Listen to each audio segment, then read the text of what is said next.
Cirebon.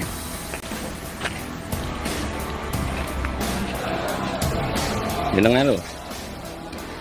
Tuh guys. Tadinya kan di sini sudah tidak ada kan. Assalamualaikum warahmatullahi wabarakatuh. Saya Elang Putri dan ini saudara saya dan Mas dari Robi. Nah, hari ini sudah lihat sendiri kan sudah dilepas kemarin. Nah, ini buktinya udah nggak ada. Alhamdulillah. Pak Alawi dongkak.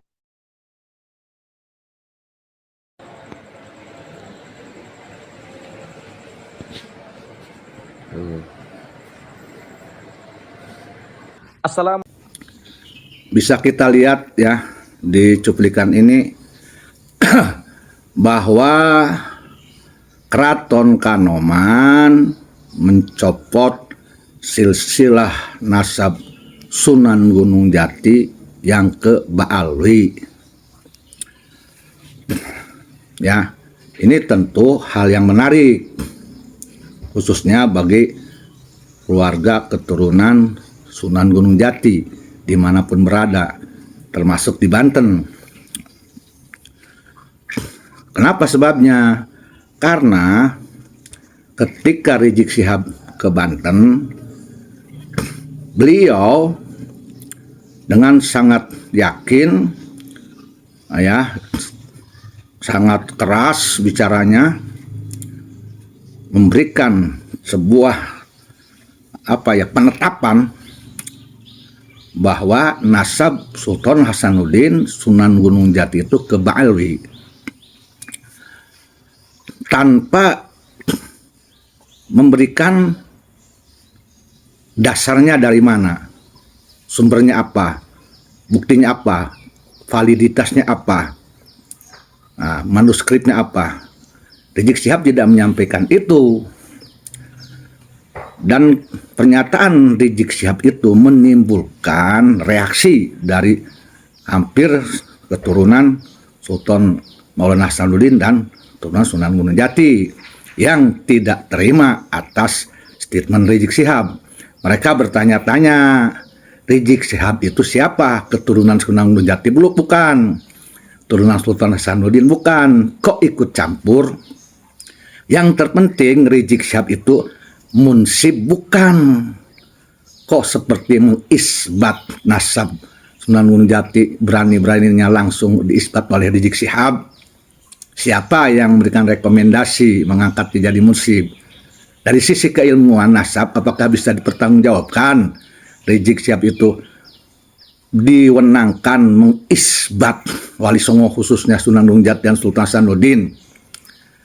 Ya, memang saya mendengar ada di antara oknum yang ngaku keturunan Sultan Maulana Hasanuddin yang diwakili oleh seseorang yang katanya dia itu mewakili seseorang yang ahli nasab dari Banten. Ya, ini juga menimbulkan reaksi juga karena baru kali ini di Banten ada oknum keturunan Sultan Maulana Hasanuddin sebagai munsib yang bisa mengisbat nasab Sultan Hasanuddin, wakil kesultanan lagi. Walaupun mereka banyak tanya kesultanan itu di mana, yang mana, siapa sultannya. Nah, kok ada kesultanan? Nah, ini untuk kepentingan apa kesultanan? Itu reaksinya begitu yang masuk ke WA saya. Ya, kembali ini ke masalah pencopotan nasab Sunan Gunung Jati ke Bali oleh Keraton Kanoman, tentu tidak sembarangan.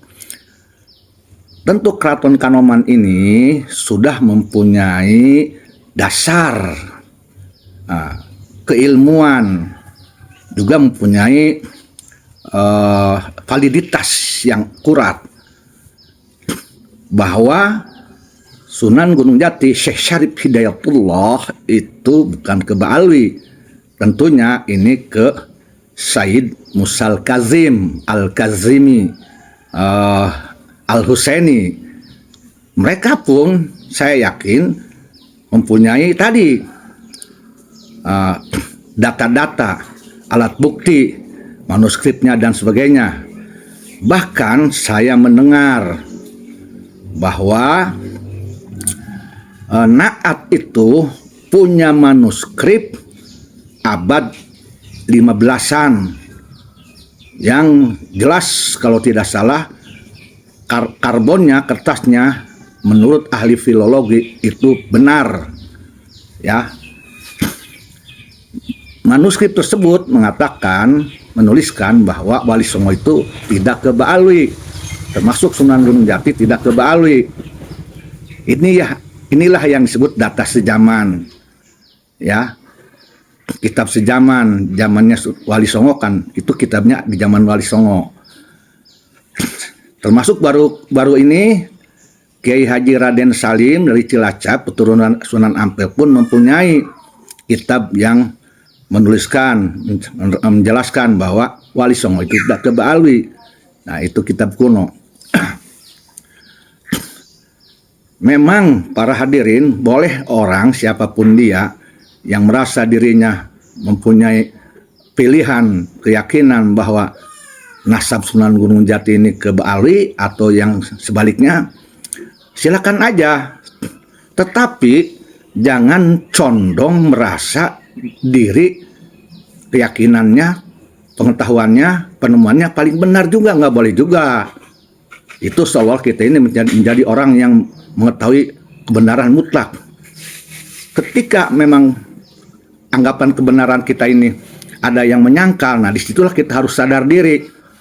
Nah, barangkali mungkin mereka yang benar, maka dari situ kita harus punya jiwa berhati-hati. Jangan jiwa ngototan, karap dewek, kuma aing, cek banten, cek aing petasan. Gitu. Nah, seperti itulah. Ya. Jadi akhirnya kayak doang jelema asup ke hotel. Asup ke hotel, di luar panas, asup ke hotel panas. Di luar panas, asup ke hotel tiris, kaget, silak. Wah. Disangkana mah aya musuh nyerang sing horeng mah AC. Nah, seperti gitulah. Jadi ketika pendapat kita, penemuan kita ada yang menolak, nah di situ kita harus legowo, ya. Jangan dulu menyalah-nyalahkan orang lain. Bagaimana sikapnya seharusnya? Ya datanglah ke orang yang bertentangan dengan pendapat kita. Di situ ngadu data, ngadu manuskrip. Jangan terburu-buru memproklamirkan atau menstatementkan atau menetapkan sekarep deweke. Apalagi seperti halnya Rizik Syihab, bukan keturunan Sunan Gunung Jati, bukan keturunan Sultan Hasanuddin. Yang lebih tahu itu tentunya secara logika ya keturunan Sunan Gunung Jati. Dalam hal ini keraton-keraton di Cirebon itu tentu mempunyai data-data karena itu keraton, ada keratonnya. Beda kalau di Banten tidak ada keratonnya. Keraton tentu pasti punya peninggalan-peninggalan Sunan Gunung Jati, kitab dan sebagainya. Itu lebih akurat, lebih valid kalau menurut pendapat saya.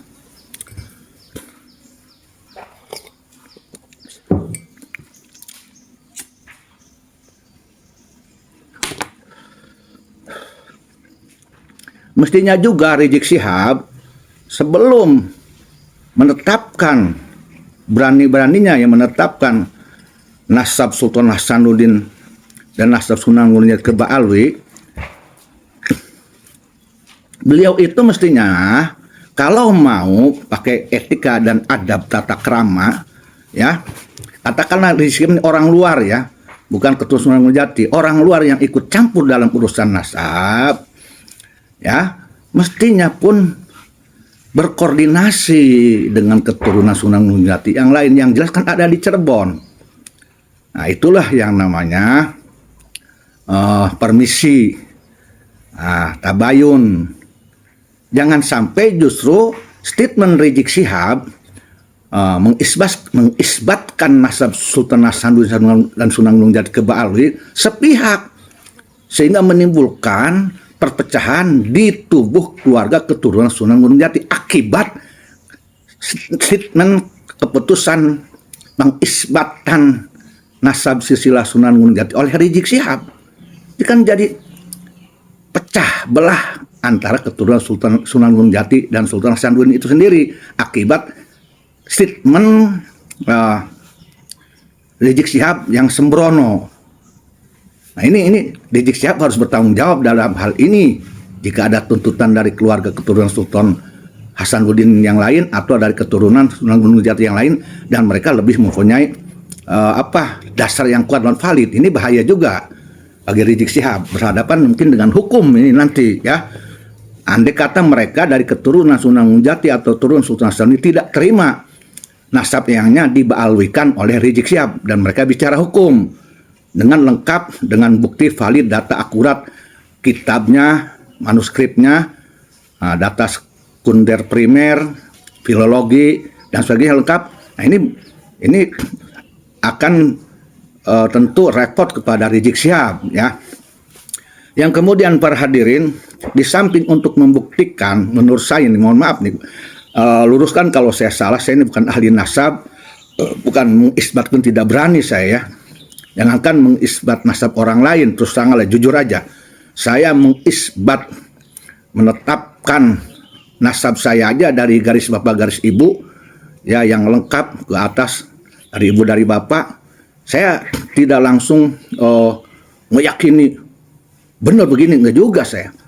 Nah, saya tetap yang ada saya terima, tetapi sampai 100% meyakini saya tidak, sisanya wallahu a'lam bisawab. Apalagi ini isbat nasab walaupun sama-sama dari keturunan Sunan Gunung Jati, Sultan Hasanuddin, tapi kan jalurnya beda-beda. Ya, ada yang ini maksudnya akan saya sampaikan begini. Di samping data yang tadi yang dipunyai oleh para orang-orang yang meyakini bahwa Sunan Gunung Jati itu bukan Kebak Alwi, yang saya sebutkan tadi, ada datanya, ada kitabnya, abad 15, abad 16-nya ada, dan jelas kertasnya juga bukan kertas Manila, bukan kertasnya kertas Manila, abad 19, di akunnya abad 16. Itu kan perbuatan Londo, Vandenberg gitu ya. Seperti itu. Ini kitabnya benar, ya kertasnya benar, tulisannya benar, pengarangnya jelas, penulisnya jelas ya. Nah, menuliskan bahwa Sunan Gunung Jati itu ke Said Musa Al-Kazim. Di samping semua data tadi, memang kalau dilihat dari sisi logika, ya, tentu kalau seseorang dari negara manapun, setiap negara mempunyai ciri khas. Maka keturunan manapun itu biasanya mempunyai ciri khas. Nah, jika ini umpamanya Sunan Gunung Jati sesuai dengan isbatnya Rizik Syihab, walaupun dia bukan munsib, nggak tahu siapa yang akan jadi munsib, bahwa Sunan Gunung Jati ke Ba'alwi, ke Hadromi, Yaman, tentunya Sunan Gunung Jati ini harus mempunyai ciri kehadromian, ciri keyamanan, ciri kehabiban, baik dari adat istiadat maupun dari ajaran, termasuk dari thoriqohnya. Pasti begitu. Apa ciri-ciri adat budaya istiadat, keyamanan, hadromi, kehabiban, thoriqohnya apa? Apakah itu ada dibawa oleh Syekh Syarif Hidayatullah Sunan Gunung Jati, kemudian dikembangkan di Cirebon, di Banten, atau tidak ada? Sebaliknya, ketika umpamanya ini Sunan Gunung Jati, Syekh Syarif Hidayatullah di nasabnya tersambung ke Said Musa Al-Kazim Al-Husaini, tentu juga harus ada ciri, ya, adat istiadat, ajaran, dan thoriqohnya. Nah, yang mana yang ada ciri tersebut di Sunan Gunung Jati, di Sultan Hasanuddin, dan di keturunan Sunan Gunung Jati yang lain? Tentu setiap keturunan selalu akan mengikuti adat budaya istiadat, ajaran kakeknya, nenek moyangnya. Oke, para hadirin, bismillah. Bentar ya, ngopi dulu.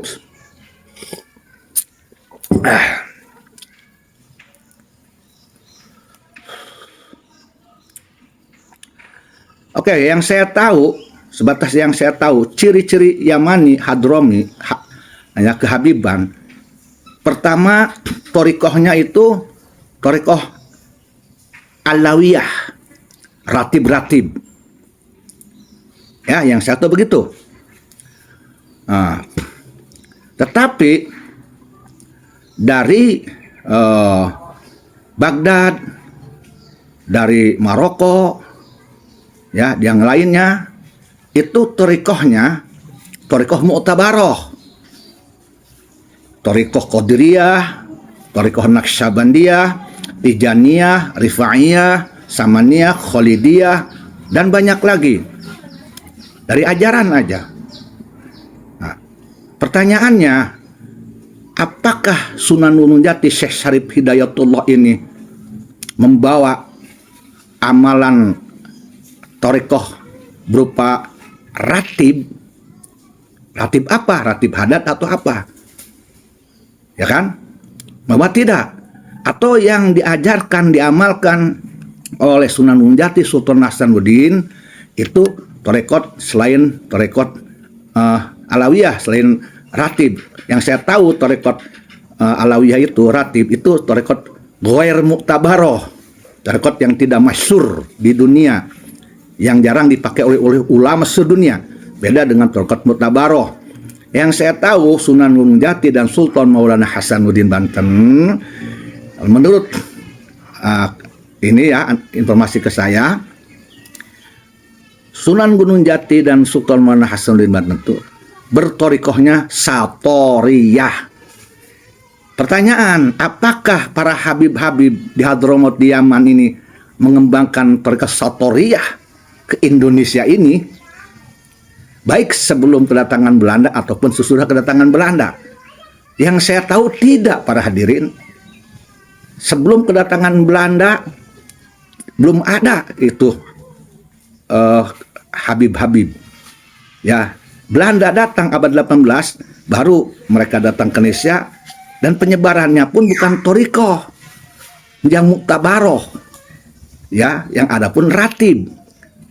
Nah, justru dalam saat buku Manhajul Istiqomah karangan Utsman bin Yahya, justru Utsman bin Yahya ketika itu seperti tidak mendukung atau katakanlah ya apa ya, tidak berpihak pada torikoh, justru khususnya ketika terjadi geger Cilegon dan perang petani, malah sedikit memberikan fatwa negatif terhadap para pejuang ahli torikoh ketika itu. Jadi bertentangan sekali. Kalau memang ini Utsman bin Yahya atau Yamani Hadromi ini eyangnya bertorikoh Mu'tabaroh, tentu para habib-habib sekarang dan Utsman bin Yahya pun bertorikoh seperti eyangnya leluhurnya, yaitu torikoh Mu'tabaroh, ya kan? Qadiriyah, Naqsyabandiyah, Satoriyah, Tijaniyah, Khalidiyah, dan sebagainya. Ini tidak. Mereka punya ciri khas tersendiri, yaitu rotib, hadat, atos, ya. Nah, begitu juga maulid-maulidnya khusus tersendiri. Apakah Wali Songo itu membaca maulid-maulid karangan Hadromi ketika hidupnya? Juga tidak. Kebanyakan Wali Songo itu maulidnya Barjanji dan Ad-Dibai kalau tidak salah. Nah, maaf nih kalau saya salah. Kemudian dari sisi tradisi, Wali Songo itu tradisinya selalu merayakan hari terbunuhnya leluhurnya, ya, Sayyidina Husain. Perayaan-perayaan seperti halnya di Irak. Di Irak kan ada perayaan Sayyidina Husain dengan cara mereka tersendiri. Nah, Wali Songo pun termasuk Sunan Gunung Jati pun mengadakan perayaan untuk memperingati terbunuhnya eyangnya, Sayyidina Husain. Tapi tidak dengan cara yang yang menakutkan, tidak merusak diri pribadi, tetapi justru dengan cara yang bermanfaat. Ya, disebutlah Asyura.